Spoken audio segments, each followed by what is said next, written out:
Class 7 के सभी प्यारे बच्चों का स्वागत है उनके अपने चैनल सूर्य लर्न क्लासेस में। तो आप सभी विद्यार्थी कैसे हैं? आशा करते हैं आप सभी अच्छे होंगे। तो आप जो भी क्लास 7th में है और उनका हाफ ईयरली एग्जाम होने वाला है 10 सितंबर से शुरू। तो प्यारे बच्चों, आप सभी को हम बता देना चाहते हैं कि जो भी विज्ञान का एग्जाम देने वाले हैं उसका एकदम 100% और ओरिजिनल पेपर आ चुका है। आपको इस हाफ ईयरली एग्जाम में एकदम सेम टू सेम इसी प्रकार का पेपर रहने वाला है। जिनका जिनका सेट ए है, आप सभी अपने मित्रों के पास शेयर कर दीजिए। देखिए, सवाल शुरू करने से पहले आपको क्या क्या करना होगा। तो आपको इसके लिए 2 घंटे समय दिया जाएगा। यहाँ पर आपको अपना नाम लिखना है, नीचे विद्यालय का नाम और उसके नीचे फिर से विद्यालय का नाम लिख देना है और लास्ट में अपना रोल नंबर और प्रखंड और लास्ट में जिला।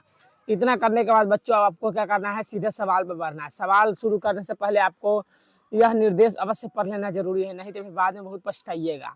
और लास्ट में देखिए आपका पहला सवाल क्या रहने वाला है, एकदम सेम टू सेम यही सवाल रहेगा। इससे बाहर आ गया तो आप हमारे चैनल को अनसब्सक्राइब कर जा सकते हैं बच्चों। तो देख लीजिए, पहला है कि खाली जगहों को भरिए। तो खाली जगह को भरने के लिए आपको क्या क्या करना पड़ेगा, तो देख लीजिए यहाँ पर लिखना है। पहला सवाल है कि ऊष्मा का स्थानांतरण डैश से डैश वस्तु की ओर होता है।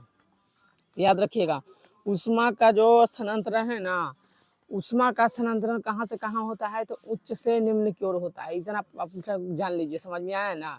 अब दूसरा नंबर सवाल कि मानव शरीर का सबसे बड़ी ग्रंथि किसको कहते हैं, तो मानव शरीर की सबसे बड़ी ग्रंथि यकृत को कहते हैं। यहाँ सेकंड नंबर का यकृत लिख के या फिर लीवर लिख के आगे बढ़ जाना है। तीसरा नंबर सवाल देखिए कि समय का मूल मात्रक क्या है, तो समय का मूल मात्रक सेकंड होता है। और लास्ट सवाल घ नंबर क्या है, पोटेशियम परमैंगनेट को गर्म करने पर अन्य पदार्थ क्या निकलता है, तो याद रखिएगा O2 गैस निकलता है जब हम लोग पोटेशियम परमैंगनेट को गर्म करते हैं। तो ये साइंस का एकदम 100% और ओरिजिनल पेपर है क्लास 7 के सभी विद्यार्थियों का, तो ध्यान से देखिएगा। अब अगला सवाल, दूसरा नंबर सवाल आपका क्या रहेगा, तो सही के लिए सही और गलत के लिए गलत टिक मारने वाला।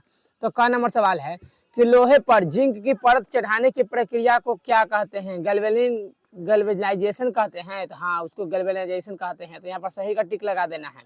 दूसरा नंबर सवाल, मैग्नीशियम ऑक्साइड का जलीय विलयन अम्लीय होता है, तो बिल्कुल अम्लीय होता है, नहीं होता है, ये अम्लीय थोड़ी होता है, क्षारीय होता है, जिसको गलत मार देना है। तीसरा नंबर सवाल, अमीबा बहुकोशिकीय जीव है, तो नहीं, अमीबा एक कोशिकीय जीव है, ये भी गलत हो जाएगा। घ नंबर सवाल कि हवा के वेग बढ़ने से वायु दाब घट जाता है, क्या हवा का वेग बढ़ने से वायु दाब घट जाता है, तो हाँ, वायु दाब घट जाता है। और अंग नंबर लास्ट सवाल, जिस पदार्थ से ऊष्मा का संचरण नहीं होता है उसे ऊष्मा का सुचालक कहते हैं, तो क्या होगा इसका करेक्ट आंसर, तो बिल्कुल यहाँ पर देख लीजिए, नहीं, उसको कुचालक कहते हैं। इसका गलत आंसर मार के आपको आगे बढ़ जाना है। अब देख लीजिए तीसरा नंबर सवाल आपका क्या रहने वाला है इस बार। तीसरा नंबर सवाल रहने वाला यही है कि कॉलम स्तंभ अ को स्तंभ ब से मिलाना है, तो क्या है, तो चलिए देखते हैं। तो पहला नंबर सवाल है कि कार्बोहाइड्रेट, तो कार्बोहाइड्रेट क्या होता है, एक शर्करा होता है। तो पहला का क नंबर का आपको तीसरा में मिला देना है। दूसरा में है प्रोटीन, तो प्रोटीन क्या है, तो यह एगो अमीनो अम्ल है, तो ख का आपको चौथा में मिला देना है। और ग नंबर कह रहा है वसा, तो वसा क्या है, तो वसा अम्ल एवं ग्लिसरॉल है, तो आपको यहाँ ग का और लास्ट में मिला देना है 5वां नंबर वाले में। और घ नंबर का क्या है बच्चों, पितरस, तो पितरस किसका अंग होता है, तो पित्ताशय का अंग होता है। तो आपको क्या करना है, घ का मार देना है चुपचाप 2 नंबर में। और लास्ट में अंग, यहाँ पे लिखा है लाल, तो इसका क्या हो जाएगा बच्चों, यह लाल ग्रंथि से निकलता है। तो ऑप्शन नंबर इसका ए मार के आपको सटा के मतलब मिलान करके आपको आगे बढ़ जाना है। अब देख लीजिए, अब यहाँ से आपका क्या बच्चों, सब्जेक्टिव सवाल शुरू हो गया, यानी लघु उत्तर प्रश्न। वो तो आपका ऑब्जेक्टिव के रूप में था, यहाँ से आपको सब्जेक्टिव खुद से लिखना पड़ेगा। तो देखिए कैसे लिखना है, एकदम सेम टू सेम यही सवाल रहेगा, आपको ऑब्जेक्टिव हो रहा है चाहे सब्जेक्टिव सभी। तो सवाल है बायोगैस क्या है, इसके लाभ के बारे में बताना है। और अगर आपको ये वाला नहीं आ रहा है तो उसके नीचे वाला भी आप बना सकते हैं कि ऊंट मरुस्थल में जीवित रहने के लिए किस प्रकार का अनुकूल वातावरण खोजता है। तो देख लीजिए, आपको क्या हम बता देना चाहते हैं बच्चों, आपको अभी हम पहला वाला बता देना चाहते हैं। क नंबर का आंसर देख लीजिए क्या लिखना है, तो लिखना है बायोगैस एक पर्यावरण अनुकूल नवीकरणीय ऊर्जा स्रोत है। यह कार्बनिक पदार्थों के विघटन से बनता है। और इसके फायदे क्या क्या है, तो देख लीजिए इसका फायदा में लिखना है कि इसका प्रयोग वाहन के चलाने में किया जाता है। बायोगैस का प्रयोग समझ में आया ना, जैसे किसी को CNG वाला गाड़ी नहीं देखा है, सब वही सेम टू सेम लिख देना है। तो दूसरा नंबर सवाल देख लीजिए, लघु उत्तर का दूसरा सवाल कि भौतिक परिवर्तन और रासायनिक परिवर्तन में अंतर स्पष्ट करना है। तो भौतिक परिवर्तन और रासायनिक परिवर्तन में अंतर या तो आप स्पष्ट कर दीजिए, नहीं था अगर ये नहीं आ रहा है तो या में दिया हुआ है भौल जड़ स्तर के नीचे गिरने के क्या क्या कारण है। तो बच्चों अभी हम पहला का आंसर आपको बतला देते हैं, तो ध्यान से देखिएगा और इसी तरह लिख के लाइएगा एकदम परीक्षा में। पूरा 50 में 50 नंबर आएगा, 1 नंबर नहीं मास्टर काटेगा। तो देख लीजिए, भौतिक परिवर्तन, भौतिक परिवर्तन के दौरान कोई नया पदार्थ नहीं बनता है, पहला चीज़ लिखेंगे। उसके बाद इसमें लिखेंगे कि रासायनिक परिवर्तन के द्वारा नया पदार्थ बनता है। क्या है? तो नया पदार्थ बनता है, लेकिन भौतिक परिवर्तन में नया पदार्थ नहीं बनता है, यही अंतर होता है। समझ में आया ना? अब आगे देख लीजिए, दूसरा अंतर क्या लिखेंगे?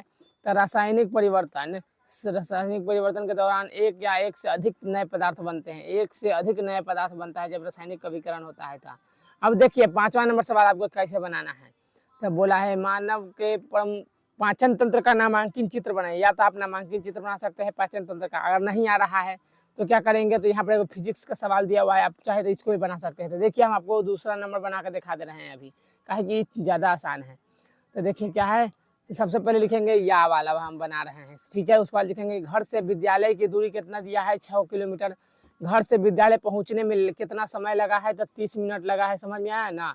अब क्या बोला है, तो दूरी निकालना है। तो दूरी बराबर क्या होता है, दूरी बराबर में लिख देंगे कि ऊपर में लिख के 30 से नीचे में लिख देंगे 60। तो यहाँ पर हो जाएगा बच्चों, यहाँ पर 1 घंटा निकल जाएगा हमारा समय तो निकल गया। उसके बाद क्या करेंगे, तो साइकिल की चाल निकालेंगे। वो तो समय निकला है ना, अब साइकिल की चाल कितना स्पीड से चल रहा था। तो साइकिल की चाल बच्चों क्या करेंगे, तो चाल बराबर होता है दूरी बटा समय। तो इस सूत्र पर बैठा देंगे, 6/1/2 काट छाट के हमारा कितना आएगा, तो 12 किलोमीटर प्रति घंटा इसका राइट आंसर हो जाएगा। तो चलिए, आपको आशा करते हैं कि साइंस का एकदम ओरिजिनल पेपर देख के बहुत खुशी हुआ होगा आपको, और अपने परीक्षा में आप 4 के आइएगा, एकदम फुल में फुल मार्क्स लेके आना है सभी बच्चों का। और नए हैं तो चैनल को सब्सक्राइब, और भी अपने 7 क्लास के जितने भी मित्र हैं विज्ञान का पेपर चाहते हैं और भी सभी विषयों का डाला हुआ जाकर देख सकते हैं।